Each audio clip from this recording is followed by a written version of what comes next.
tengo conmigo tantos escritos acerca de la persona que nos visita, del doctor de esta noche, que no sé de cuáles de sus conocimientos, títulos, diplomas y de todo lo que se ha capacitado decirles a ustedes. Son tantas las cosas de este conocido investigador en ciencias biomédicas de la Universidad de Chile que nos visita. Tenemos el privilegio de tenerlo entre nosotros. Ya le vamos a conocer personalmente, le van a ver, le van a disfrutar de todas aquellas enseñanzas, de aquellos conocimientos que él ha adquirido a través del tiempo. Él es de la Universidad de Chile, es investigador de la Universidad Católica de Chile, tiene amplios conocimientos de los cuales vamos a disfrutar. Yo les quiero solamente decir esto. ¿Quién cree que yo soy joven? Levante la mano. No tantos, ¿eh? Bueno, yo lo único que les digo que él tiene 33 años menos que yo. ¿Vieron qué joven que es él? Así que lo vamos a presentar al doctor Elard Koch. Lo recibimos con un fuerte aplauso. Lo invitamos que pase al frente. Fuerte, fuerte. Y le decimos, bienvenido, doctor. Un placer saludarlo. Y sabemos que la Iglesia Misión Vida para las Naciones está a favor de la vida. Fuerte, a favor de la vida. Un aplauso por la vida. Y nosotros somos aquellos que defendemos al precio que sea, al costo que sea. Ahora simplemente este es un pedido para el doctor. Si él me permite, quiero orar por usted y por este encuentro, ¿puede ser? Muchas gracias. Muy bien, vamos a orar. Padre amado, en el nombre de Jesús, quiero entregar a este amado doctor en tus manos, para que en este momento sus conocimientos con que los has capacitado, con toda su experiencia, la que va a volcar en este lugar, queremos, Señor, que realmente nos prepares, nos capacites para poder comprender todo lo que Él en esta noche nos quiere decir. Señor, guía su vida, guía su familia, guía sus palabras, su profesión y todo lo que Él esté haciendo, tanto aquí en Uruguay, allí en Chile o donde viaja, le puedas cuidar, guardar y bendecir.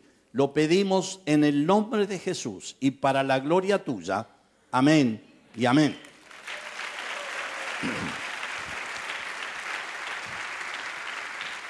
Quiero decir que en el día de ayer, en el diario de prestigio aquí en Uruguay, El País, salió una nota donde él estuvo en el Hotel Columbia ayer dando una disertación. Allí estaba publicado todo su conocimiento, su trayectoria. Por lo tanto, sin más, le doy el micrófono y le escuchamos con mucho gusto. Bien, muchas gracias. Primero que nada, un verdadero placer estar aquí compartiendo algunos conocimientos científicos que tienen relación con la salud materna principalmente con este problema, ¿verdad?, social que tenemos, que es el aborto. Vamos a tratar de revisar la evidencia científica, vale decir, los estudios más rigurosos que nos muestran cuáles son, ¿no es cierto?, los efectos ya de una ley permisiva del aborto o una ley no permisiva. Y de esta manera, ¿no es cierto?, la ciencia contribuye a que las personas, ¿no es cierto?, nos hagamos una visión objetiva de la realidad y podamos también nosotros con esta información tomar decisiones informadas.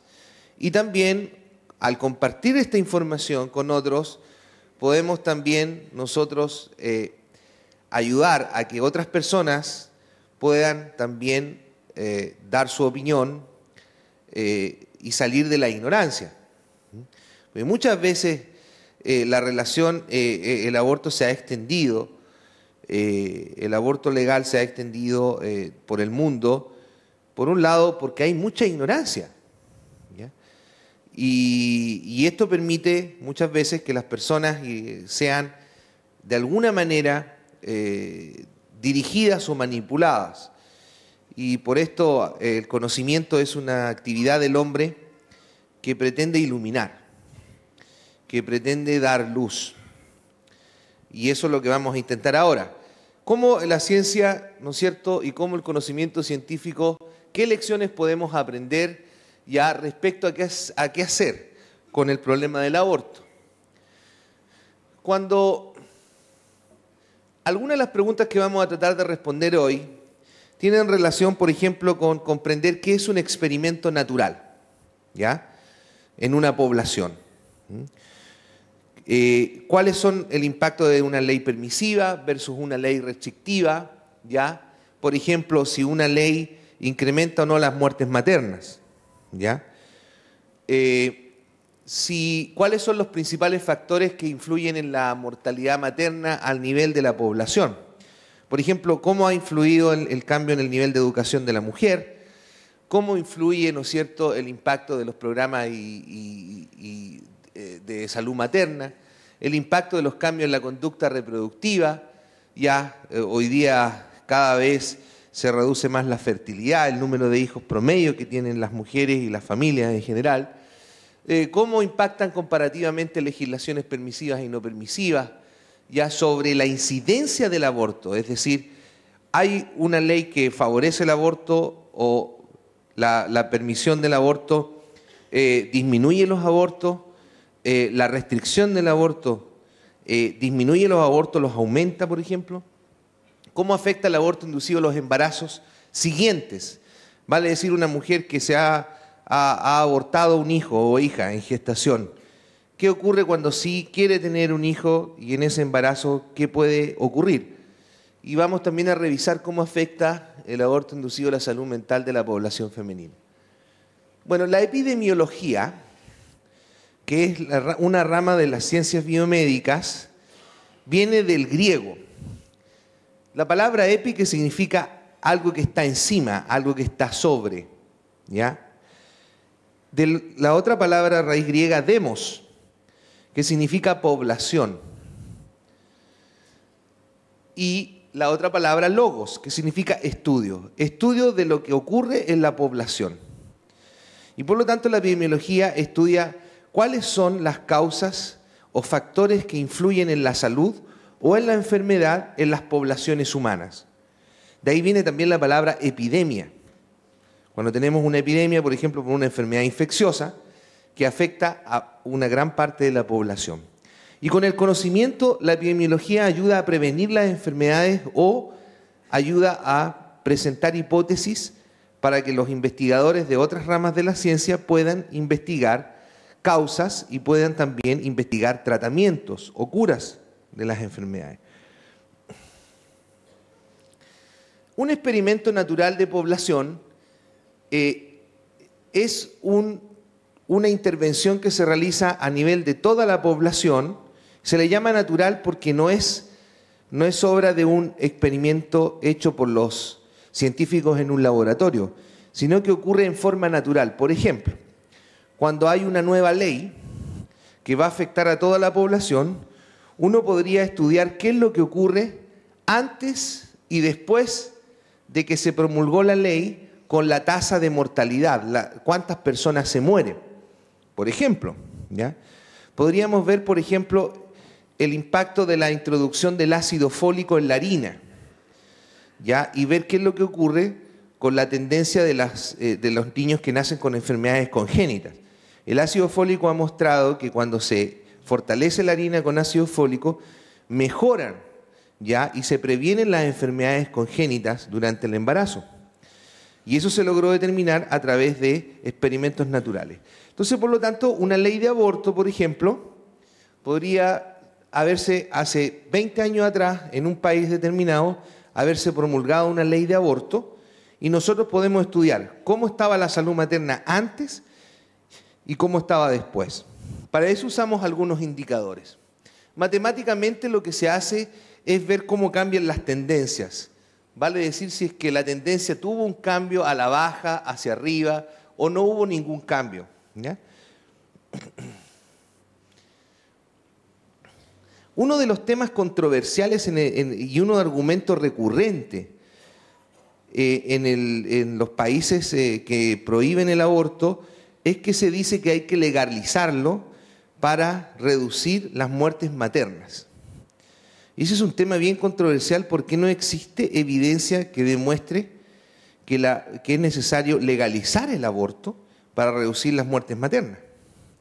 Pero los países son frecuentemente presionados porque se arguye que los países que restringen el aborto van a promover el aborto clandestino y que las mujeres que recurren al aborto clandestino van a tener más complicaciones y van a morir. Aparentemente eso suena lógico de pensar, pero la ciencia tiene que ver con hechos y esto tiene que evaluarse y ver si realmente es así.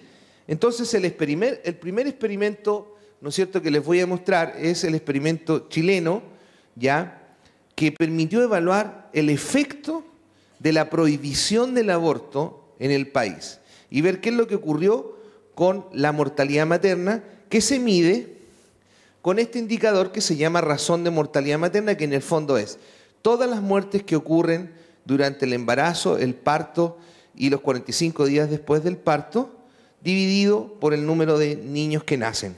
Eso es una tasa, se llama razón de mortalidad materna.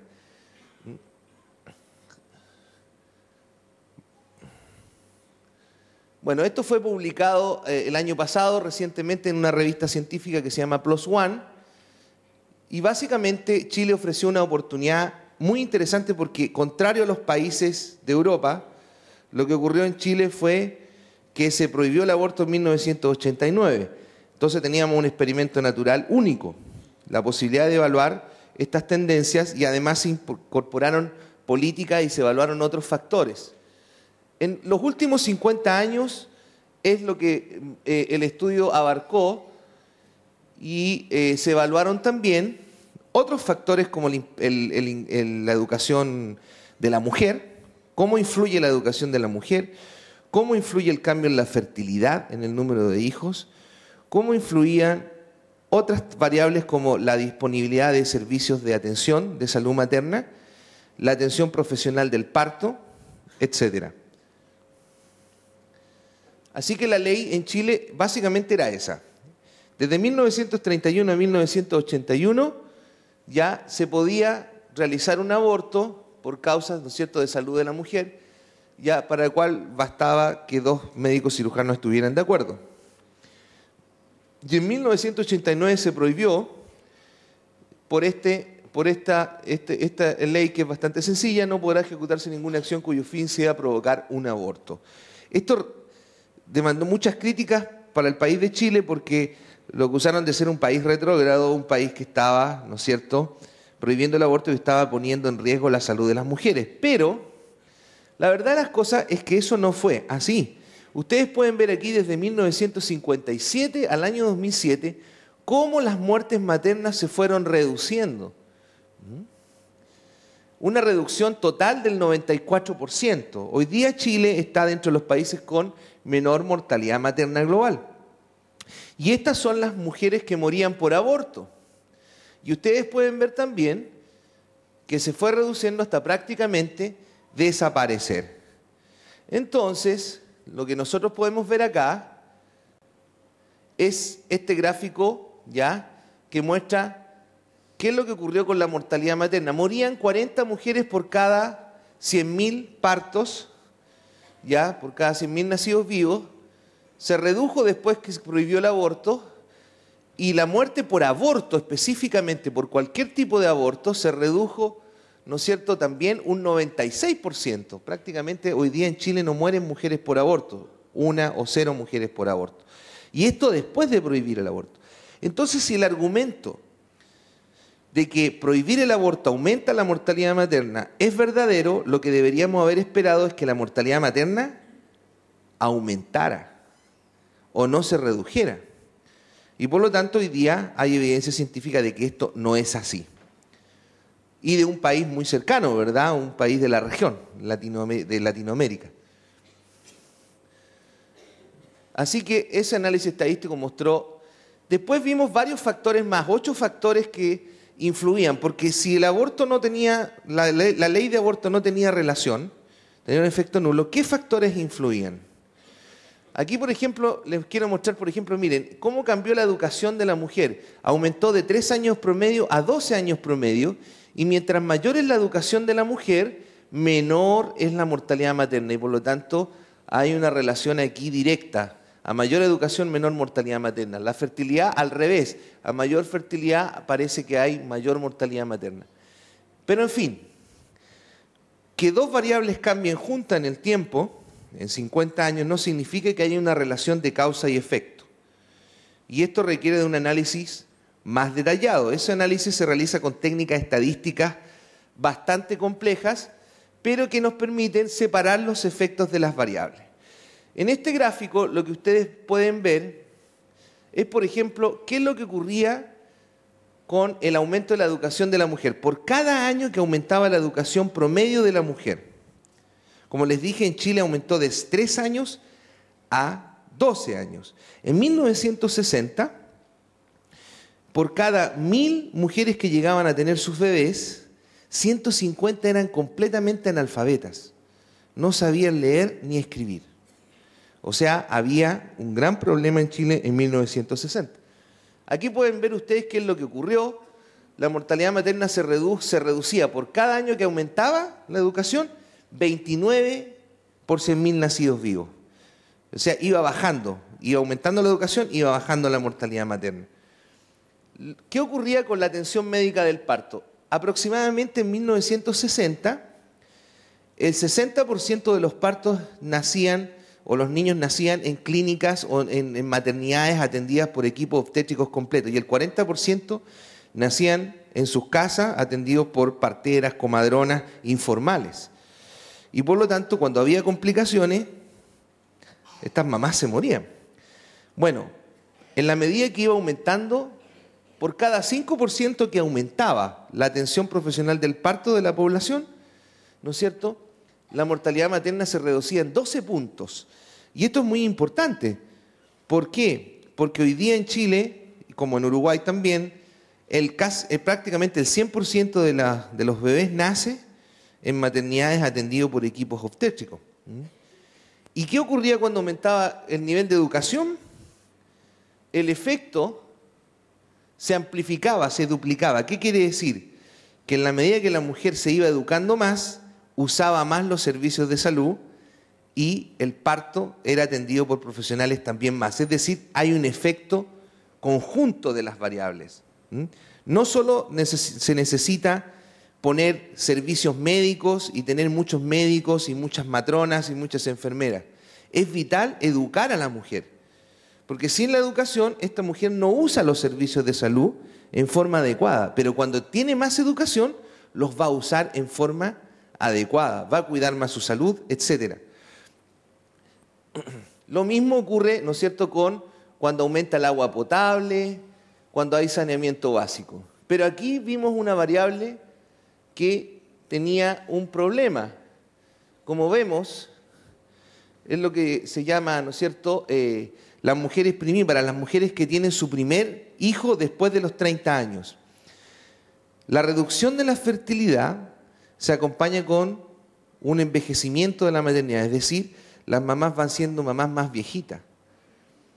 Entonces, muchas mujeres hoy, al aumentar su nivel de educación, ¿verdad?, retrasan la maternidad, retrasan el matrimonio y tienen sus bebés mucho más viejitas después de los 30 años. Y eso aumenta el riesgo obstétrico y por lo tanto tiene un efecto paradójico aumentando la mortalidad materna. Así que había variables que influyen bajando la mortalidad materna y otras que influyen subiendo la mortalidad materna. Y el resultado final va a depender de cómo cambien todas estas variables. Bueno, después de 50 años, obviamente, Chile está En el segundo lugar, Uruguay, Estados Unidos y Canadá son los países que tienen la mejor salud materna del continente americano. Hay países que tienen muy alta mortalidad materna, como Haití, por ejemplo. Ustedes pueden ver ahí, en Haití mueren 300 mujeres por 100.000 nacidos vivos. Es bastante. Aquí vienen ustedes Chile y Estados Unidos. En Estados Unidos está aumentando la mortalidad materna, mientras Chile se ha mantenido en los últimos años constante e incluso bastante menor que Estados Unidos. Esto es lo que se llama las causas de muerte residuales. En Chile hoy día mueren 43 mujeres más o menos por distintas causas, pero la mayor parte de ellas son complicaciones más o menos graves y que son difíciles de manejar. Y el aborto prácticamente es muy raro que se muera. Aquí en este caso murió una pura mujer por complicación de aborto. Miren lo que ocurrió en Guyana. En Guyana se legalizó el aborto en 1995 y la mortalidad materna no se redujo, sino que aumentó. Por lo tanto, también hay ejemplos en los cuales se legaliza el aborto y la mortalidad materna no baja, sino que sigue aumentando. No sabemos si esto es causal o no, pero es un hecho entonces que no se puede afirmar que legalizar el aborto es necesario para reducir o mejorar la salud materna. De hecho, en el caso de Chile se muestra claramente que no es así. Así que bueno, ¿qué conclusiones del experimento natural chileno? Primero, la mejora en la salud materna no es afectada por el estatus legal del aborto. No hay una relación de causa y efecto. Ya particularmente por la prohibición del aborto no hay relación, ¿no es cierto? No significa que las muertes maternas van a aumentar. Por lo tanto, ese argumento no es real. El principal factor determinante del progreso en la salud materna es el incremento en el nivel de educación de la mujer, que es lo que les mostré en esos gráficos de barras rojas. Y otros factores importantes van a incluir los programas de nutrición complementaria para madres y sus hijos, especialmente en las zonas más vulnerables, donde hay gente más pobre, acceso universal a servicios de cuidado prenatal. Esto significa atención primaria, perinatal, postnatal, desarrollo de unidades de emergencia obstétrica, porque lo más importante cuando hay una complicación del parto es que haya una atención oportuna para que ese parto que se complica, la mamá no muera. Y en el caso de una complicación por una mujer que abortó, más allá de que haya abortado clandestinamente o no, es que no reciba la atención adecuada y oportuna de una complicación, la que finalmente puede terminar con su vida. El aumento de la escolaridad de la mujer, como vimos, influencia a otros factores y la reducción de la fertilidad tiene un efecto paradójico que mostramos producto de que las mamás van teniendo sus hijos cada vez más a mayor edad. Y esto involucra ya mayor riesgo. ¿Por qué? Porque a mayor edad hay más hipertensión, hay más diabetes, entonces los embarazos se pueden complicar más.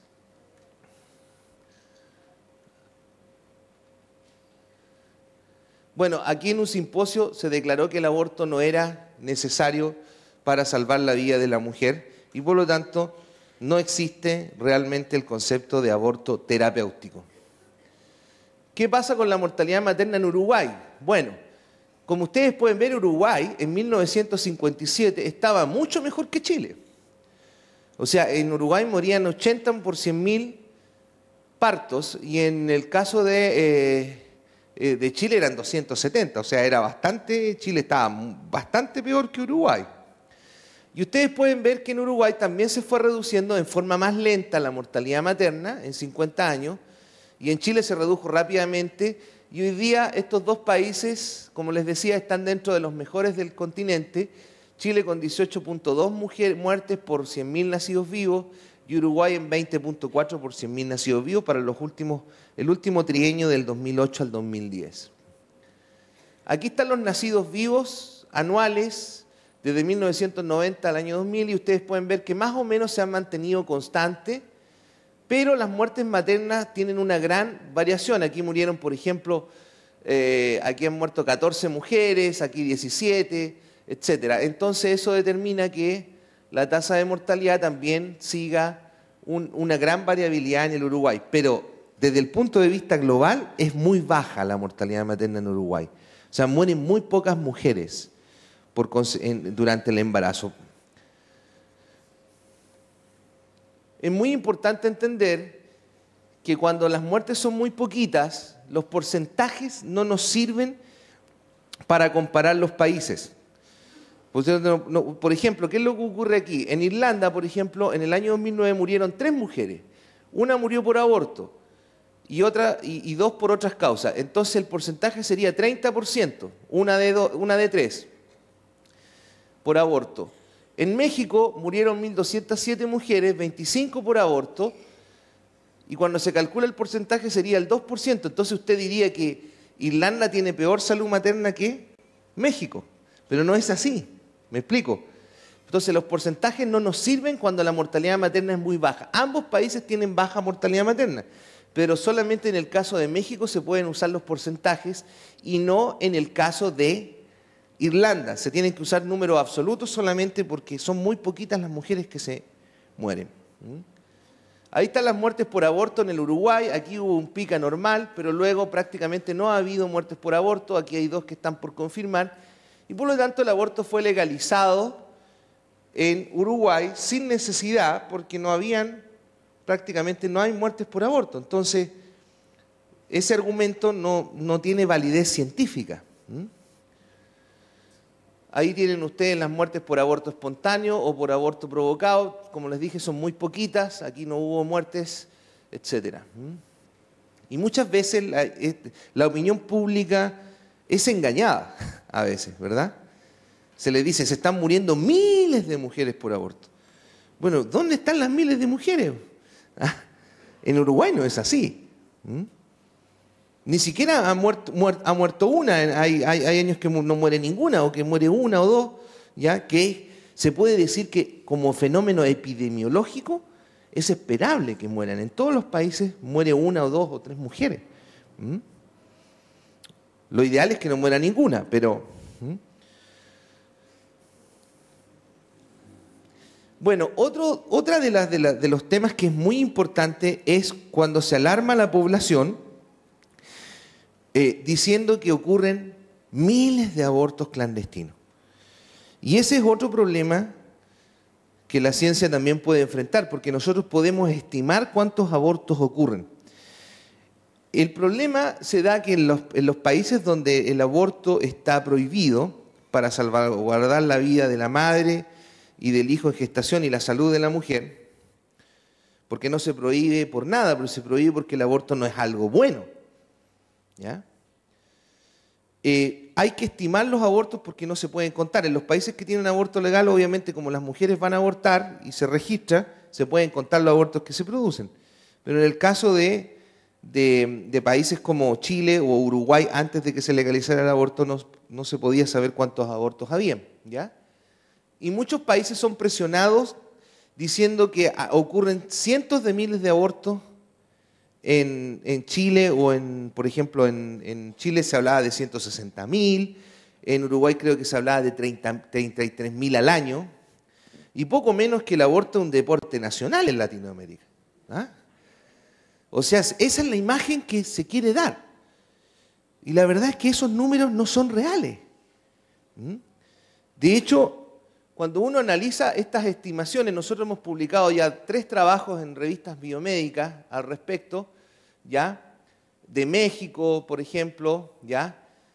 Pero les voy a mostrar aquí, por ejemplo, miren lo que ocurre. Estas son estimaciones de aborto. Miren en Brasil, 1.444.000 abortos clandestinos, 446.000 en Argentina, etc. Pero cuando usamos métodos epidemiológicos válidos, ¿ya?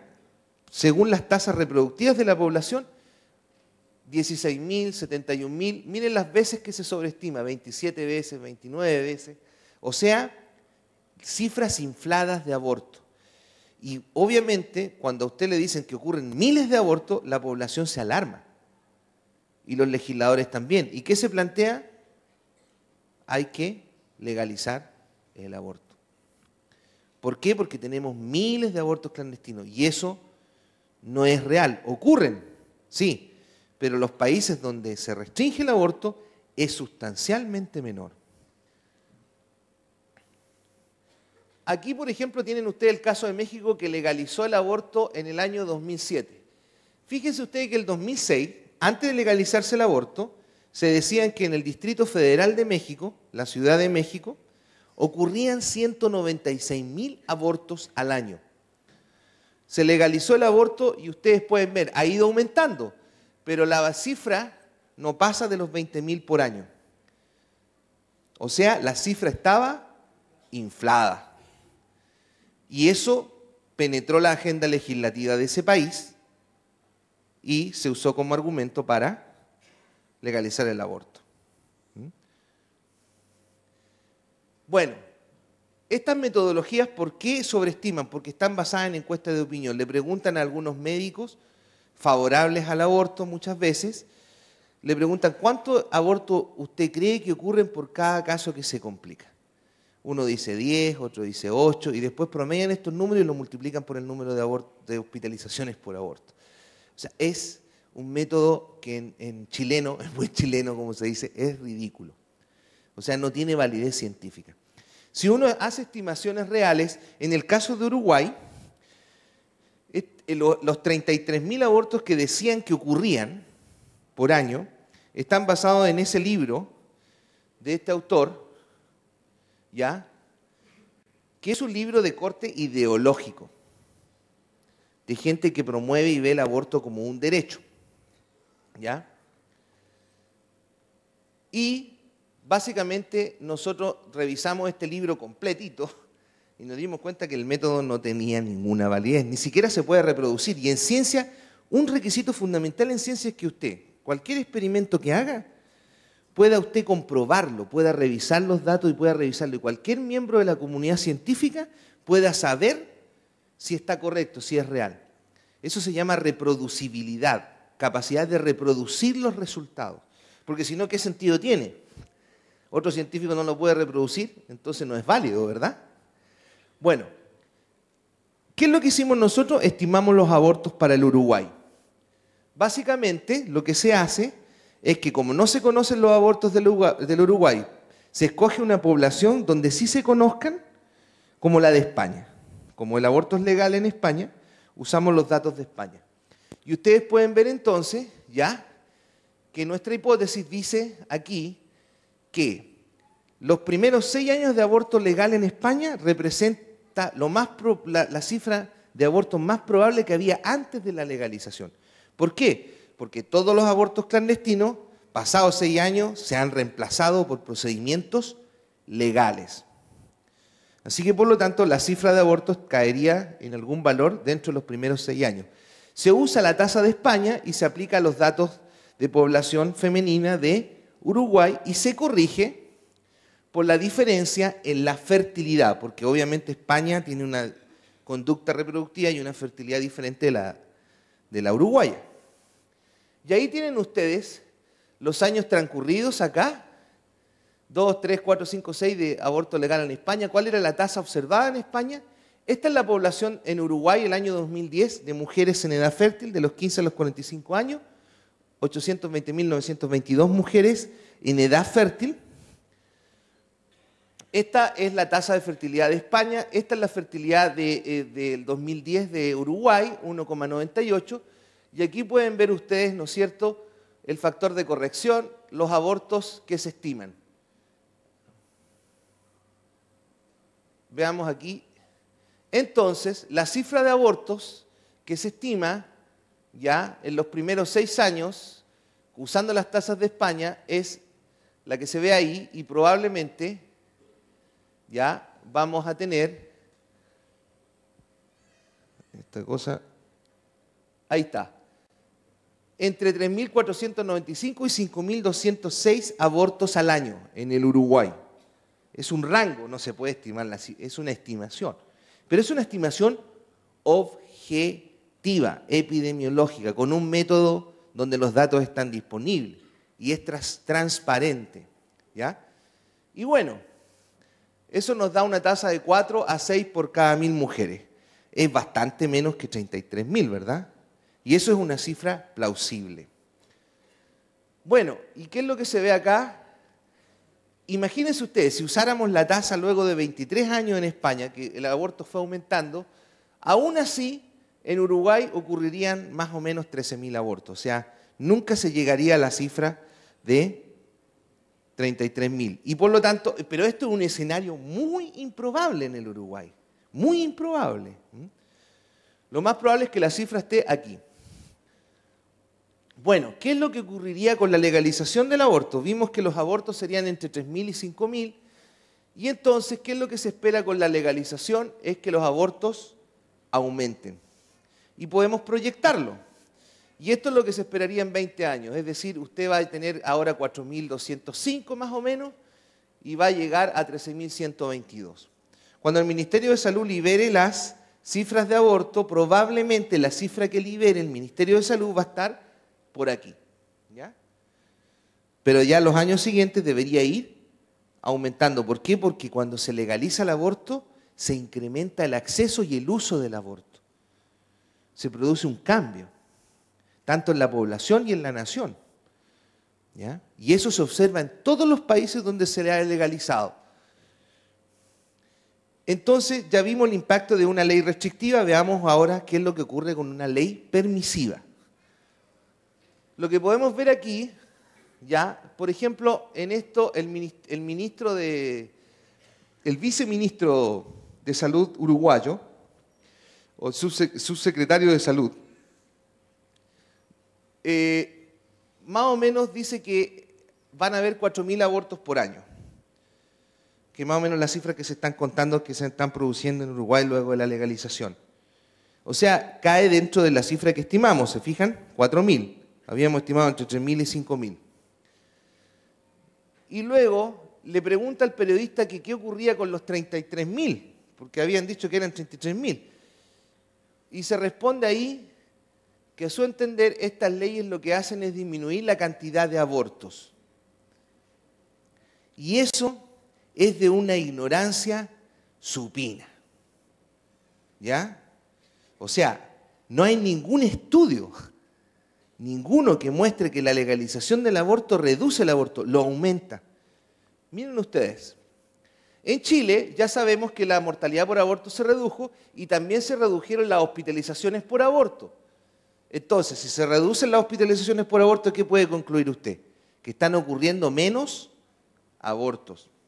Entonces, la ley que no permite el aborto no incrementa los abortos ni las muertes por aborto.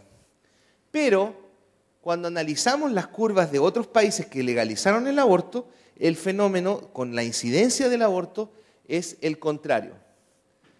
Bélgica, Finlandia, Francia, Hungría, Eslovaquia, Inglaterra. Miren ustedes lo que ocurre. Y solo se observa una reducción después de 15 a 20 años, cuando la fertilidad ha caído mucho, porque disminuye la tasa de embarazos.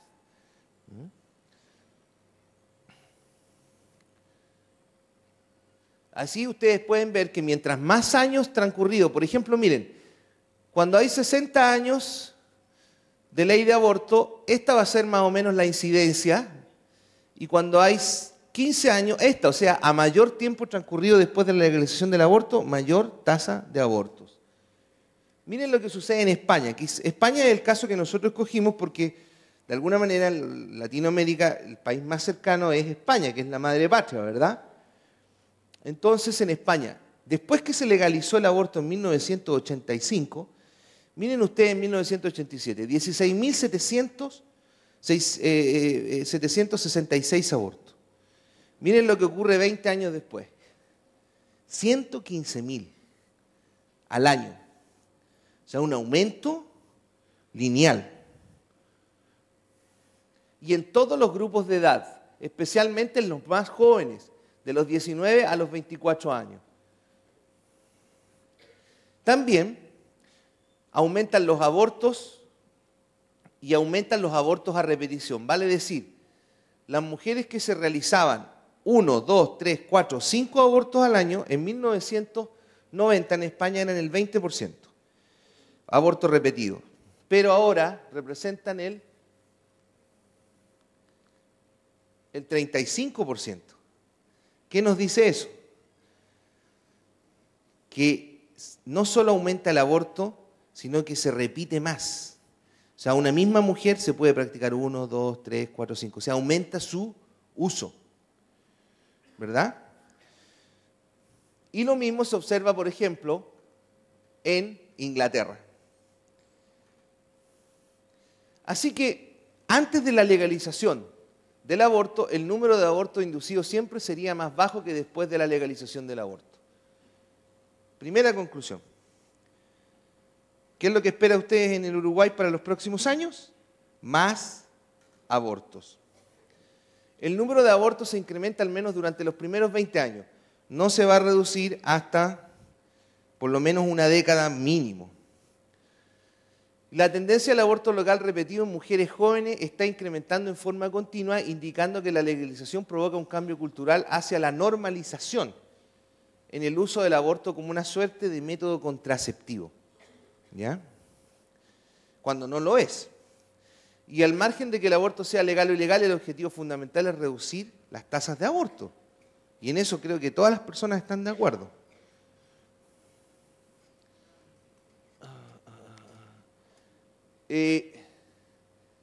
Bueno, hay otras consecuencias del aborto legal. Una de ellas, que a mí me preocupa como científico, es la eliminación de los niños con síndrome de Down.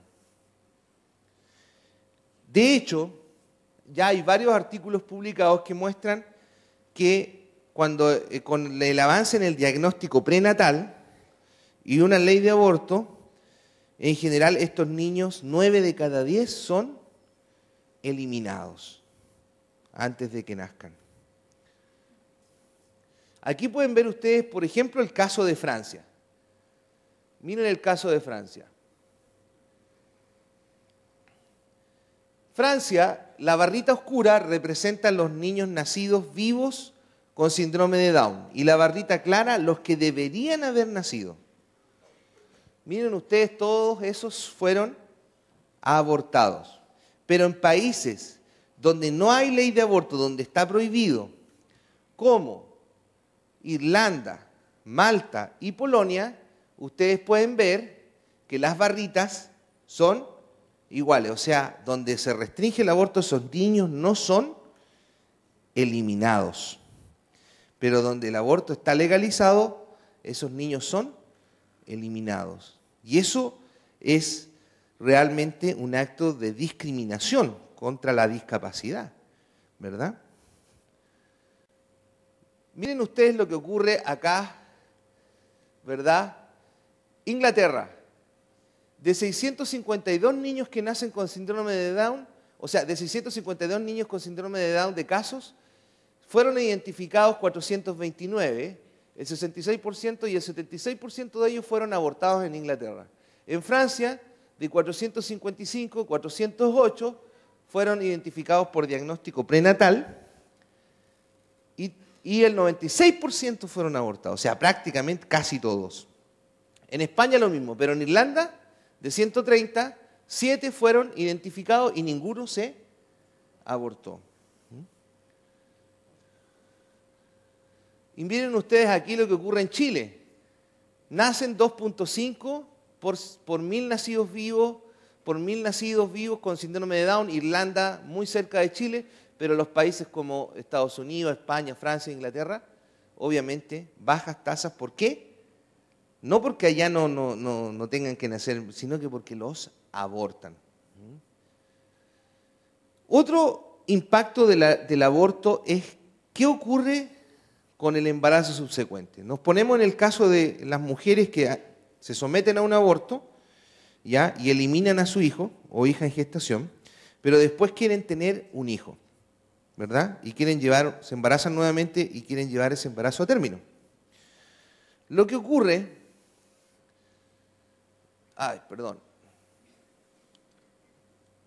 Lo que ocurre es que aumentan una serie de problemas. Por ejemplo, la incompetencia del cuello uterino, que se tiene que tratar con un cerclaje, porque si no el útero se prolapsa y si se embaraza, ese embarazo no puede llegar a término. Así que el ginecólogo tiene que hacer un cerclaje, como decirle, poner una grapa en el cuello uterino para que no se prolapse el útero, ¿ya? Y el embarazo pueda continuar también. Miren lo que ocurre. Embarazo pretérmino, menor a 28 semanas. Esto significa un niño que se va directo, nace y se va directo a la UCI neonatal. Y eso, la UCI neonatal es la que determina el mayor costo en pediatría. Y estos niños tienen más riesgo de mortalidad. Tienen mucho más riesgo de nacer un nacimiento muy prematuro, tiene más riesgo de placenta previa, más riesgo de placenta retenida, de abrupción de placenta, y todas estas son patologías que arriesgan también la salud reproductiva de la madre, porque si se complican más puede llegar a quedar estéril. Así que, primero, el aborto no le trae un beneficio para la maternidad, sino que en la maternidad subsiguiente se puede complicar.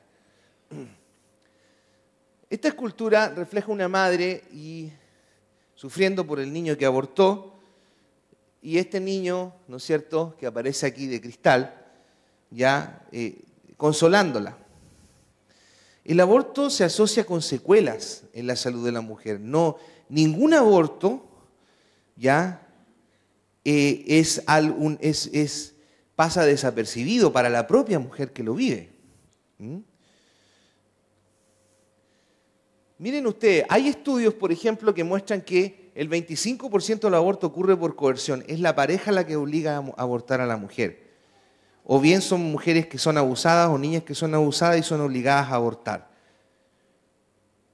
Y cuando se comparan mujeres que tienen aborto espontáneo, porque ustedes saben que hay pérdidas espontáneas, o sea, pérdidas naturales, ¿verdad?, con mujeres que abortaron en forma inducida, las dos mujeres sufren de estrés postraumático, ¿ya? Pero la que tuvo un aborto espontáneo, a los 6 meses se recupera, ya no tiene esos síntomas de estrés postraumático. Pero la mujer que se sometió a un aborto inducido continúa con síntomas a los 3 y hasta los 5 años después. Y algunas de esas mujeres hacen una depresión o un problema de salud mental mayor, como por ejemplo el suicidio.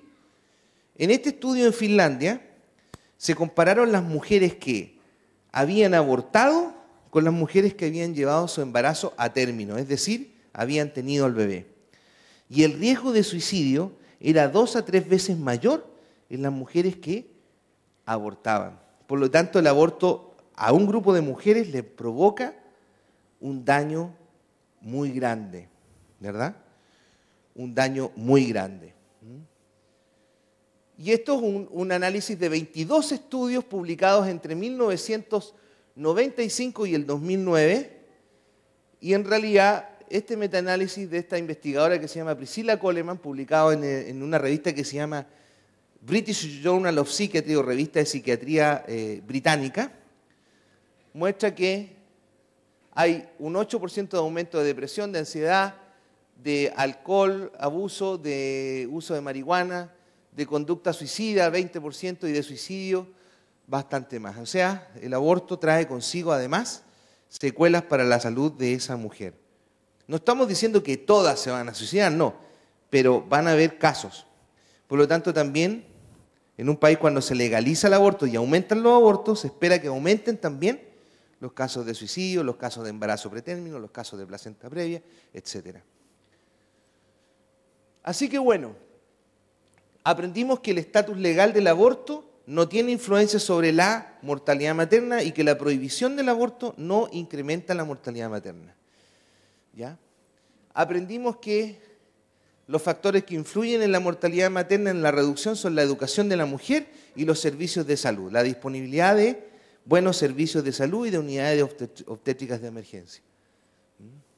Aprendimos que cuando hay encuestas ideológicamente controladas se inflan los números de abortos, ¿ya? Y que en realidad en Latinoamérica no ocurren estas miles de abortos que dicen que ocurren, sino que son cifras 10 veces más bajas. Aprendimos que comparado con una ley permisiva, ¿ya? La ley restrictiva se asocia a una reducción de los abortos o a una mantención, pero con una ley permisiva aumentan los abortos, ¿verdad? Aprendimos también que los abortos van a traer consecuencias para la salud reproductiva futura. en el embarazo subsecuente, llevado a término, con un niño muy prematuro, placenta previa, etc. Riesgos para la salud mental. El más grave, ¿cuál sería? Suicidio, ¿verdad? Y también hay riesgos, otros estudios que muestran que aumenta el riesgo de cáncer de mama. ¿Por qué? Porque en el embarazo, ¿ya?, comienza a prepararse las mamas para amamantar al bebé y comienza a haber cambios en las células de las mamas. ¿Me explico? ¿Qué es lo que ocurre? Como se interrumpe el embarazo, ¿verdad?, esas mamas quedan a medio camino y esas células son cancerosas a ese nivel. Cuando se transforman en células lactogénicas que dan leche, son protectoras del cáncer. Por eso las mujeres que tienen más hijos tienen menos riesgo de cáncer.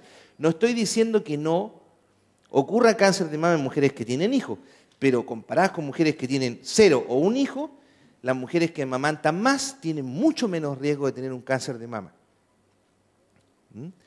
Y las mujeres que han abortado en forma inducida tienen más riesgo que las mujeres que no abortan o las mujeres que tienen hijos. Y esto es súper importante de estar informados sobre esto, ¿verdad? Y esta información no. Entonces, ¿qué beneficio trae? Un periodista me preguntaba, bueno, doctor, usted habló de todos los males que trae el aborto, pero su presentación no es objetiva. ¿Por qué no habla de los beneficios que trae el aborto? Y le dije yo, bueno, muéstrame usted alguno, porque yo todavía no encuentro nada en la literatura científica que me muestre que hay un beneficio. ¿Me explico? Entonces no puedo presentar esa evidencia. La balanza entonces está inclinada a qué es lo menos malo. ¿Legalizar el aborto o prohibir el aborto? Con prohibir el aborto hay que tolerar que van a existir abortos clandestinos. Pero si hay una buena infraestructura de salud, estos abortos clandestinos no se van a producir. Y si hay mejores condiciones de salud, mejor educación, estos abortos también van a tender a disminuir. Difícilmente vamos a poder eliminar, ¿no es cierto?, el aborto, los homicidios, eso es una quimera. No estamos aquí en la vida eterna, como se diría, ¿no? ¿Ya? Así que, por lo tanto, entonces, ¿cuál es el costo menor? ¿Qué es lo menos malo? ¿Ya? La evidencia científica nos está informando que mantener una ley prohibitiva va a ser mejor para la salud pública y para la nación. Y no solo por el hecho de que hay que respetar la vida humana desde la fecundación, que cualquier biólogo sabe que la vida humana comienza con la fecundación, pero hoy día a los embriones humanos, a la vida humana en gestación no se le está respetando. Esa es la realidad. Y se está argumentando que las leyes de aborto son necesarias para mejorar la salud de la población, cuando la evidencia científica nos dice lo contrario. Así que me quedo hasta aquí nomás. ¿Ah? Yo espero que no se hayan aburrido tanto con esta información tan aburrida, ¿no? Pero bueno, yo gozo con la ciencia, es mi actividad, es mi oficio, ¿ya? Y pienso que el conocimiento científico no se debe quedar encerrado en las 4 paredes de un laboratorio, ni en la academia, ni ser discutida solamente, ¿no es cierto?, entre los entendidos, sino que hay que llevar la información y el conocimiento a la gente de a pie, que formamos todos una comunidad, ¿ya? Y por esto, esta información permite a la gente estar informada e informar a otros, y así sacarlos de la mentira y llevarlos a la verdad, ¿verdad? Muchas gracias.